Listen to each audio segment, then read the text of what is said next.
더 많이 가질수록 우리는 더 가난해집니다. 이상하게 들리시나요? 하지만 이것이 바로 법정 스님이 평생 우리에게 전하고자 했던 진실입니다. 우리는 평생 무언가를 얻기 위해 달려왔습니다. 더 큰 집, 더 좋은 차, 더 많은 돈. 그런데 이상하지 않으세요? 가진 게 많아질수록 왜 마음은 더 무거워지는 걸까요? 서랍 가득 쌓인 물건들, 언젠가 입을 거라며 걸어둔 옷들, 버리지 못하고 쌓아둔 추억의 물건들. 법정 스님은 말씀하셨습니다. 무소유란 아무것도 갖지 않는 것이 아니라 불필요한 것을 갖지 않는 것이다. 오늘 여러분과 함께 나눌 이야기는 작은 난초 두 분에서 시작됩니다. 그 작은 식물이 어떻게 스님의 마음을 사로잡았고 또 어떻게 큰 깨달음을 주었는지 지금부터 함께 들어보시겠습니다. 법정 스님이 송강사 뒷산 자락 달의 헌이라는 작은 암자로 거처를 옮긴 날이었습니다. 산속 깊은 곳, 세상의 소음에서 벗어나 오직 나무 소리와 바람 소리만이 들리는 그곳. 스님은 그토록 바라던 고요함 속에서 수행에만 전념할 수 있게 되었습니다. 달의 헌은 그 이름처럼 소박했습니다. 너무 크지도 화려하지도 않은 공간.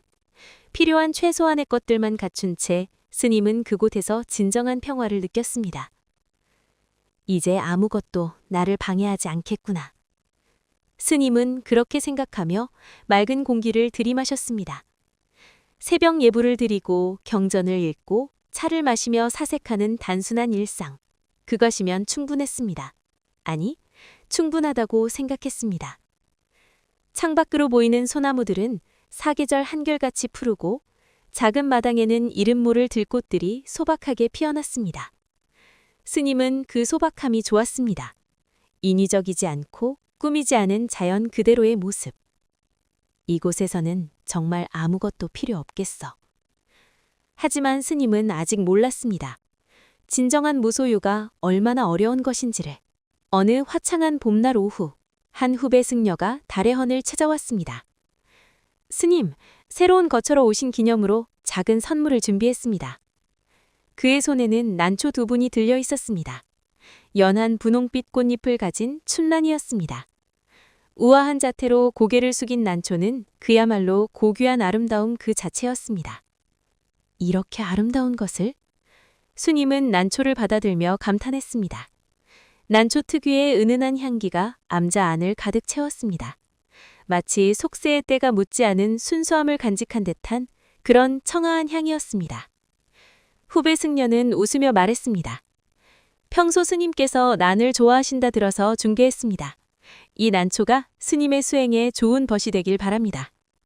스님은 난초분을 마당 한쪽, 햇볕이 적당히 드는 곳에 정성스레 놓았습니다. 바람에 살랑이는 난잎을 보며 스님은 흐뭇한 미소를 지었습니다. 참 아름답구나.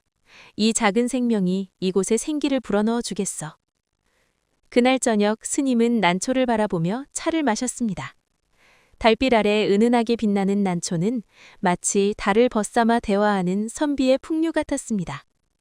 하지만 스님은 미처 깨닫지 못했습니다. 그 아름다움이 곧 집착의 씨앗이 될 줄은. 다음 날부터 스님의 하루는 조금씩 달라지기 시작했습니다. 아침 예불을 마치고 가장 먼저 하는 일은 난초를 살피는 것이었습니다. 어젯밤 찬 이슬을 맞지는 않았을까? 햇볕이 너무 강하지는 않을까? 스님은 난초의 상태를 꼼꼼히 체크했습니다. 서점에 가서는 난 키우기 책을 몇 권 구입했습니다. 난 재배의 모든 것, 초보자를 위한 춘난 기르기. 스님은 그 책들을 경전 읽듯 정독했습니다. 물 주는 시기, 적정 온도, 통풍의 중요성, 비료 주는 방법까지. 아, 난초는 물을 너무 자주 줘도 안 되는구나. 겉흙이 마르면 그때 흠뻑 주라고 했지. 스님은 노트에 난 관리 일정을 꼼꼼히 적어두었습니다. 월요일 물 주기, 수요일 통풍 확인, 금요일 잎 닦기. 점심 공양을 준비하다가도 문득 난초 생각이 났습니다. 지금 햇볕이 좀 센데 그늘로 옮겨야 하나? 경전을 읽다가도 난초가 궁금했습니다. 바람이 세게 부는데 혹시 화분이 넘어지지 않았을까? 저녁에는 분무기로 낫잎을 물을 뿌려주며 하나하나 쓰다듬었습니다. 예쁘게 자라다오. 건강하게 꽃을 피우렴. 마치 어린아이를 키우는 부모의 마음이었습니다. 아니, 어쩌면 그보다 더한 정성이었는지도 모릅니다. 그런데 이상했습니다. 난초를 돌볼수록 마음이 가벼워지는 게 아니라 무언가에 묶이는 느낌이 들었습니다. 하지만 스님은 아직 그 감정의 정체를 정확히 알지 못했습니다. 어느 날 스님은 마을 아래로 내려가야 할 일이 생겼습니다. 며칠 전부터 예정되어 있던 법회였죠. 신도들을 만나 법문을 해야 하는 중요한 자리였습니다. 평소라면 기쁜 마음으로 길을 나섰을 텐데 이번엔 왠지 발걸음이 무겁게 느껴졌습니다. 암자문을 나서며 스님은 몇 번이고 뒤를 돌아보았습니다. 마당에 놓인 난초 2분이 눈에 밟혔습니다. 날씨가 맑으니 괜찮겠지. 하지만 산길을 내려가면서도 마음이 편치 않았습니다.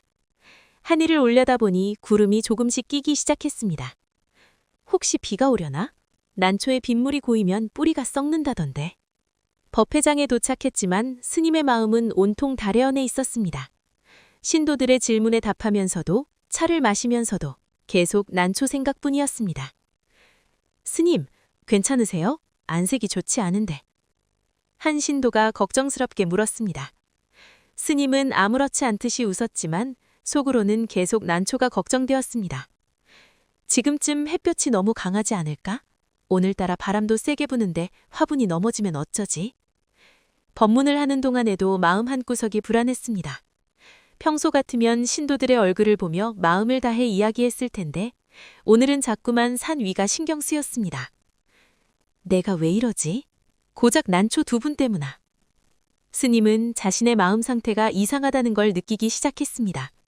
하지만 그 불안감을 떨쳐낼 수 없었습니다. 법회가 끝나자마자 스님은 서둘러 암자로 돌아가는 길에 올랐습니다. 평소 같으면 천천히 걸으며 산길의 풍경을 즐겼을 텐데 오늘은 거의 뛰다시피 했습니다. 숨이 차올랐지만 발걸음을 늦출 수 없었습니다. 빨리 가야 해. 마침 바람이 세게 불기 시작했습니다. 나뭇가지들이 흔들리고 낙엽이 날아다녔습니다. 스님의 불안은 더욱 커졌습니다. 이 바람에 화분이 넘어졌으면 어쩌지? 가쁜 숨을 몰아쉬며 마지막 언덕을 올라 암자 마당에 들어섰습니다. 그리고 스님은 그만. 난초 한 분이 바람에 넘어져 있었습니다. 흙이 쏟아져 나오고 꽃대가 꺾여 있었습니다. 다른 한 분도 상태가 좋지 않았습니다. 강한 햇볕과 바람에 시달린 듯 잎이 말라 있었습니다. 스님의 입에서 탄식이 흘러나왔습니다. 허겁지겁 난초분을 일으켜 세웠습니다. 떨리는 손으로 쏟아진 흙을 다시 담았습니다.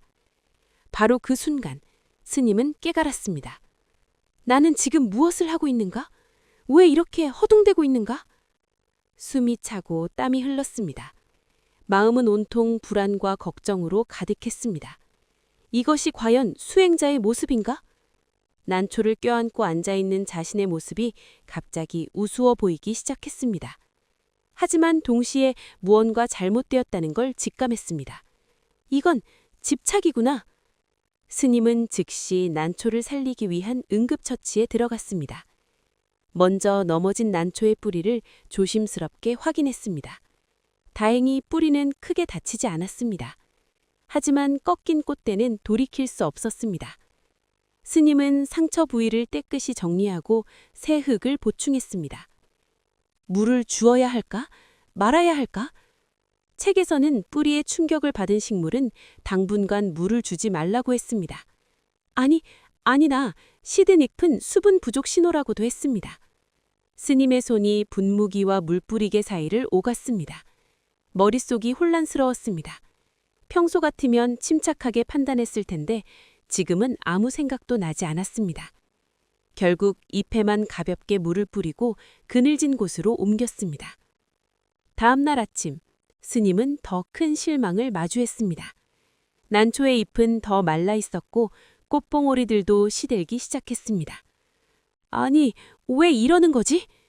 스님은 다시 책을 뒤적였습니다. 인터넷도 검색했습니다. 다른 승려들에게 전화도 걸어 조언을 구했습니다. 그러나 난초의 상태는 나아지지 않았습니다. 사흘째 되는 날, 스님은 인정해야 했습니다. 난초는 회복하기 어려울 것 같았습니다. 특히 넘어졌던 한 분은 거의 생기를 잃어가고 있었습니다. 그날 밤 스님은 난초 앞에 앉아 한참을 바라보았습니다. 시들어가는 낫잎을, 떨어진 꽃잎을, 그리고 그 모든 것에 집착하고 있는 자신의 모습을. 나는 도대체 무엇을 하고 있었던 건가? 스님은 깊은 성찰에 잠겼습니다. 난초를 받은 지 겨루 몇 주, 그 짧은 시간 동안 스님의 삶은 완전히 바뀌어 있었습니다. 아침에 눈을 뜨면 가장 먼저 난초 생각, 경전을 읽다가도 난초 걱정, 외출할 때도 난초 때문에 불안해하고, 난초를 아끼는 것이 아니라 난초에 얽매여 있었구나. 스님은 자신이 그토록 경계했던 집착에 빠져 있었음을 깨달았습니다. 그것도 작은 화분 2개의 말입니다. 더 놀라운 것은 그 집착이 언제 어떻게 시작되었는지도 모르게 자연스럽게 스며들었다는 점입니다. 처음에는 단순히 아름답다고 감탄했을 뿐인데 어느새 내 것이라는 소유욕이 생겼고 잘 키워야 한다는 책임감이 생겼고 잃으면 안 된다는 두려움까지 생겨난 것입니다. 무소유를 이야기하던 내가 고작 난초 2분에 이렇게 흔들리다니. 스님은 씁쓸하게 웃었습니다. 그리고 깨달았습니다. 무소유란 단순히 물질적으로 아무것도 갖지 않는 것이 아니라 마음속의 소유욕, 집착, 두려움을 내려놓는 것이라는 것을. 난초가 시들어가는 모습을 보며 스님은 또 다른 진리를 발견했습니다. 모든 것은 변한다. 아름다운 꽃도 시들고 생명도 언젠가 끝이 난다. 그것이 자연의 이치인데 나는 왜 그것을 붙잡으려 했을까? 집착은 고통의 씨앗이었습니다. 난초가 시들까봐 불안해하고 제대로 못 돌봐줄까봐 걱정하고 잃을까봐 두려워하는 그 모든 감정이 바로 집착에서 비롯된 고통이었습니다. 장 8. 버림과 다짐. 다음 날 아침 스님은 마음의 결정을 내렸습니다. 평소 친하게 지내던 마을의 한 신도에게 전화를 걸었습니다. 난을 무척 좋아하고 또 잘 키우는 것으로 소문난 분이었습니다. 이 난초들을 받아주실 수 있겠습니까? 신도는 놀라며 물었습니다. 스님, 그 귀한 난초를 왜 주시려고요? 스님은 잠시 침묵하다가 조용히 답했습니다. 나는 이 아름다운 생명을 제대로 돌볼 자격이 없습니다. 아니, 정확히 말하면 나에게는 아직 이것을 소유할 마음의 준비가 되지 않았습니다. 당신이 훨씬 더 잘 돌봐주실 겁니다. 신도가 난초를 가져간 후 스님은 텅 빈 마당을 바라보았습니다. 이상했습니다. 난초가 있을 때는 항상 무언가 걱정되고 불안했는데 난초가 없어진 지금은 오히려 마음이 가볍고 평화로웠습니다. 마치 어깨에 짊어졌던 무거운 짐을 내려놓은 것 같은 홀가분함이었습니다. 그날 저녁 스님은 일기장을 펼쳤습니다. 그리고 이렇게 썼습니다. 오늘부터 매일 하나씩 버리기로 한다. 물건을 버리는 것이 아니라 집착을 버리는 것이다. 욕심을 버리는 것이다. 두려움을 버리는 것이다. 다음 날부터 스님의 실천이 시작되었습니다. 오래된 옷 한 벌, 읽지 않는 책 몇 권, 언젠가 쓸 거라며 모아둔 물건들, 하나씩 정리하기 시작했습니다. 신기하게도 물건을 정리할수록 마음도 함께 정리되는 느낌이었습니다. 무소유란 가난하게 사는 것이 아니다. 필요 없는 것으로부터 자유로워지는 것이다. 스님은 이제 알았습니다. 진정한 부유함은 많이 가지는 데 있지 않고 적게 가지고도 만족할 줄 아는 마음이라는 것을. 자유로움은 많은 것을 소유하는 데 있지 않고 소유에 얽매이지 않는 데 있다는 것을. 마당 한쪽 난초가 있던 자리에는 이제 아무것도 없었습니다. 하지만 스님의 마음속에는 더 큰 무언가가 자라고 있었습니다. 집착 없는 자유, 욕심 없는 평화, 소유 없는 풍요로움. 그것이 바로 무소유의 진정한 의미였습니다. 여러분, 우리 인생도 법정 스님의 난초처럼 같지 않을까요? 젊은 시절에는 무언가를 얻기 위해 달려왔습니다. 좋은 직장, 큰 집, 비싼 차. 그것들이 행복을 가져다 줄 거라 믿었습니다. 하지만 이제 인생의 후반부에 접어들었지만 우리는 알게 됩니다. 진정한 행복은 많이 가지는 데 있지 않다는 것을. 오히려 불필요한 것들을 내려놓을 때 마음이 가벼워지고 자유로워진다는 것을. 법정 스님은 말씀하셨습니다. 무소유는 아무것도 갖지 않는 것이 아니라 불필요한 것을 갖지 않는 것이다. 오늘부터 시작해 보시면 어떨까요? 매일 하나씩 집착을 내려놓는 연습을, 욕심을 비우는 연습을. 그렇게 비워낼 때 우리 마음속에는 진정으로 소중한 것들이 자리 잡을 공간이 생길 것입니다. 인생 후반, 가볍게 사십시오. 그것이 우리가 법정 스님에게 배울 수 있는 가장 큰 지혜입니다.